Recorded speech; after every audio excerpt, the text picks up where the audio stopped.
कल गोरे हमसे कहते थे कि बुमराह और रोको के बिना तुम क्या हो, आज हम उनसे कहते हैं कि तू क्या है बे, क्योंकि हमारे पास है द प्रिंस शुभमन गिल। ये बंदा जो कहता है वो तो करता है, जो नहीं कहता वो डेफिनेटली करता है। अब भाई ने बोला था कि मैं इस सीरीज का सबसे बेस्ट बैटर बनना चाहता हूं और मात्र 3 पारियों में भाई ने वो बात प्रूव भी कर दी है। पर इन भाई साहब ने मैनेजमेंट के साथ मिलकर जिस तरीके का मास्टर प्लान बनाया था उसकी तो कानो कान किसी को खबर भी ना थी। पहले तो बुमराह को ना खिलाकर हम सभी को ये बिलीव कराया कि भाई साहब हमारा टारगेट है, हम नहीं जीतेगा। फिर 1.5 दिन गोरों को मैदान में फील्डिंग करा के शाम को आकाशदीप से उनकी फील्डिंग सेट करवा दी। मैंने कल भले बोला था कि डे 1 पर इंडिया को डोमिनेटेड देखकर भी मुझे ये फील आ रहा है कि इंग्लैंड ही इस मैच में आगे है, लेकिन कल गिल भाई की डबल सेंचुरी और फिर आकाशदीप की मात्र 2 गेंद देखकर मैं ये समझ गया कि हम इस इंग्लैंड को डकलैंड बना सकते हैं। और उसका रीजन ये नहीं कि हमने इंग्लैंड के सामने 587 बना दिए हैं या फिर उनके 3 विकेट गिरा दिए हैं, बल्कि उसका रीजन ये है कि हम इंग्लैंड के ईगो से खेल रहे हैं और यहाँ पर हमारे जीतने के चांसेस ज्यादा हैं। देखो मुझे पता है कि बेसबॉल एरा में इसके पहले भी इंग्लैंड फर्स्ट इनिंग में 500 प्लस कंसीड कर चुका है और सरप्राइजिंगली हर बार मुकाबला जीता है, पर किसी ने इंडिया जैसा 587 का भी बड़ा टारगेट नहीं सेट किया है। और इनफैक्ट इंडिया ने तो खुद इंग्लैंड की सरजमी पर 18 साल बाद ये टारगेट सेट किया और उसके बाद हमने उनके 3 विकेट मात्र 25 रन पर गिरा दिए, क्योंकि हमने गोरों की सरजमी पर जाकर उन्हीं की स्टाइल में खेलकर उन्हीं के ईगो पर उनको खिलाकर उन्हीं को ब्लफ किया है। देखो पहले टेस्ट मैच के बाद हम सभी को ये पता था कि एडग्बैस्टन में हमें पाटा विकेट ही मिलेगी, लेकिन इंग्लैंड ने शायद ये नहीं सोचा था कि अगर हम इंडिया को पहले बल्लेबाजी कराएंगे तो वो 587 बोर्ड पर लगा देंगे और उसके बाद हमें 1.5 दिन की फील्डिंग कराने के बाद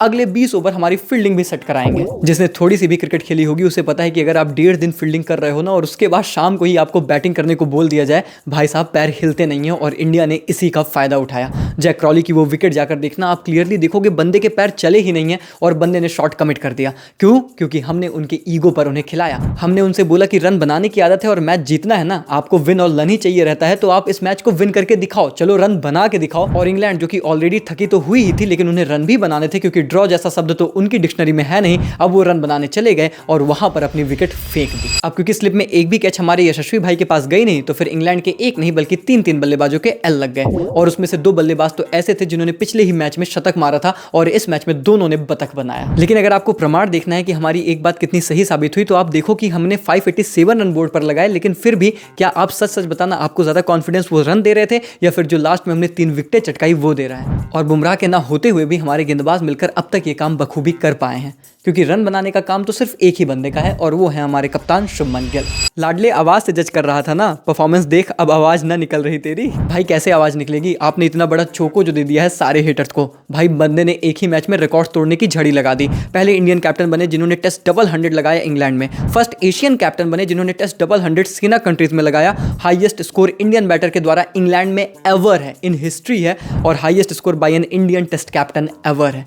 एक ही मैच में बंदे ने ऐसे रिकॉर्ड्स बना दिए जो टेस्ट क्रिकेट के 100 सालों के इतिहास में भी आज तक नहीं बने। ये Gill back to back century मारेगा तो हमें कोई घंटा मिस करेगा। देखो मजाक अपनी जगह है, पर यह बात मैं दावे के साथ कह सकता हूं कि अगर इस वक्त शुभमन गिल को देखकर कोई बंदा सबसे ज्यादा खुश होगा तो वो होगा विराट कोहली, क्योंकि भाई उस बंदे की विरासत थी नंबर 4 पोजीशन, उस बंदे की विरासत है टेस्ट क्रिकेट, और वो कितना खुश होगा कि मैंने ऐसे बंदे को जाकर ये विरासत दी है, अपनी पोजीशन दी है, जो उसका लाज रख रहा है, उसका सम्मान रख रहा है, उस पद को और ज्यादा बढ़ा रहा है। और यही होता है कि जब एक बंदा आपके लिए खड़ा होता है और खास तौर पर वो खिलाड़ी आपका कप्तान होना, तो आपके दूसरे बल्लेबाजों को भी बहुत आसानी मिलती है। मुझे पता है कि पिच बहुत आसान थी और रन बनाने यहाँ पर इजी थे, इसमें कोई डाउट नहीं है, लेकिन फिर भी रन्स आपको बनाने ही पड़ते हैं। और गिल भाई ने सिर्फ रन नहीं बनाया बल्कि अपनी टीम को ऐसी स्ट्रॉन्ग पोजीशन पर लेकर गए जहां से हार शायद आपके लिए एक विकल्प ना हो, और उनका साथ भी बखूबी दिया है डे 2 पर जडेजा और वॉशिंगटन सुंदर ने। इनफैक्ट जडेजा भाई को देखकर तो मुझे बहुत अच्छा लगा। बस इस बात का गम होता है कि एक तरफ हमारे विराट भाई 35 की उम्र में टेस्ट से रिटायर हो गए और उधर जडेजा भाई हमारे गिल भाई के साथ भी पार्टनरशिप कर रहे हैं। 10 साल पहले धोनी के साथ मिलकर जडेजा मारता था, 5 साल पहले कोहली के साथ मिलकर, और आज शुभमन के साथ मिलकर मार रहा है। और भाई कसम से पहले तो हमारे बल्लेबाजों ने मार मार के एकदम लाल कर दिया, और फिर सबसे ज्यादा सोने पे सुहागे वाली बात हमारे गेंदबाजों ने की जिन्होंने 3 विकेटें चटका ली। अभी भी वैसे क्रीज पर जो रूट और हैरी ब्रूक टिके हुए हैं और ये बहुत ही खतरनाक खिलाड़ी हैं। इंग्लैंड नो डाउट यहां से वापसी कर सकता है, लेकिन उसके लिए उन्हें बहुत एक्स्ट्रा ऑर्डिनरी क्रिकेट खेलनी पड़ेगी। लेकिन जीत का दावेदार टीम इंडिया ही है, और अगर डे 3 पर हमने ऐसे ही डोमिनेशन कंटिन्यू रख दी तो डेफिनेटली ये मुकाबला हम जीत सकते हैं और लॉर्ड्स में 1-1 की बराबरी के साथ मैदान में उतर सकते हैं। तो बहुत ही इंटरेस्टिंग डे 3 सामने आने वाला है, उसके लिए पूरी तरीके से तैयार हो जाइए। इस वीडियो को लाइक करके चैनल को सब्सक्राइब कर दीजिए। मिलते हैं डे 3 के बाद, एक धमाकेदार रिव्यू आपका करेगा इंतजार।